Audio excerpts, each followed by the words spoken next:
Ernakulam Angamaly urban bank തട്ടിപ്പ് കേസിൽ ഒരാൾ അറസ്റ്റിൽ. ബാങ്ക് മുൻ ജീവനക്കാരൻ ഷിജുവിനെയാണ് പോലീസ് അറസ്റ്റ് ചെയ്തത്.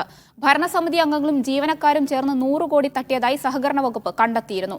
കോൺഗ്രസ് ഭരിക്കുന്ന ബാങ്കിൽ നടന്ന തട്ടിപ്പിനെതിരെ വലിയ പ്രതിഷേധമുയർന്നിരുന്നു.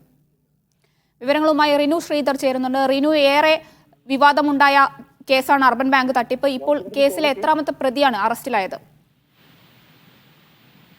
അങ്കമാലി അർബൻ ബാങ്ക് തട്ടിപ്പുമായി ബന്ധപ്പെട്ടുകൊണ്ട് ആദ്യ അറസ്റ്റാണ് ഇപ്പോൾ നടക്കുന്നത്. 100 കോടി രൂപ സഹകരണ ബാങ്കിലെ ഉദ്യോഗസ്ഥരും അതുപോലെ തന്നെ ഭരണസമിതിയും ചേർന്ന് തട്ടിയെടുത്തു എന്നുള്ളതാണ് കേസ്. വ്യാജ വായ്പയാണ്, അതായത് സഹകരണ ചട്ടങ്ങളെല്ലാം ലംഘിച്ചുകൊണ്ട് ഈ വ്യാജ രേഖകൾ വെച്ചുകൊണ്ട് ലോൺ അടക്കമുള്ളവ നൽകിയാണ് ഇത്തരത്തിൽ തട്ടിപ്പ് നടത്തിയതെന്ന് സഹകരണ വകുപ്പ് തന്നെ അന്വേഷണത്തിൽ കണ്ടെത്തിയിരുന്നു.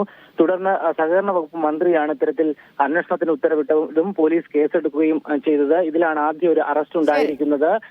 മുൻ ബാങ്ക് ജീവനക്കാരൻ കൂടിയായിട്ടുള്ള ഷിജുവിനെയാണ് പോലീസ് ഇന്ന് രാവിലെ കസ്റ്റഡിയിൽ എടുക്കുകയും വൈകുന്നേരത്തോടുകൂടി അറസ്റ്റ് രേഖപ്പെടുത്തുകയും ചെയ്തിട്ടുള്ളത്. മുൻ ബാങ്ക് പ്രസിഡന്റ് ആയിരുന്ന വ്യക്തി മരണപ്പെട്ടതിനെ തുടർന്നാണ് 20ഓളം വരുന്ന ബാങ്ക് അങ്കമാലി അർബൻ ബാങ്ക് തട്ടിപ്പ് കേസിൽ ഇപ്പോൾ ഒരാൾ അറസ്റ്റിലായിരിക്കുകയാണ്. റിനു ശ്രീധറാണ് വിവരങ്ങൾ നൽകിയത്.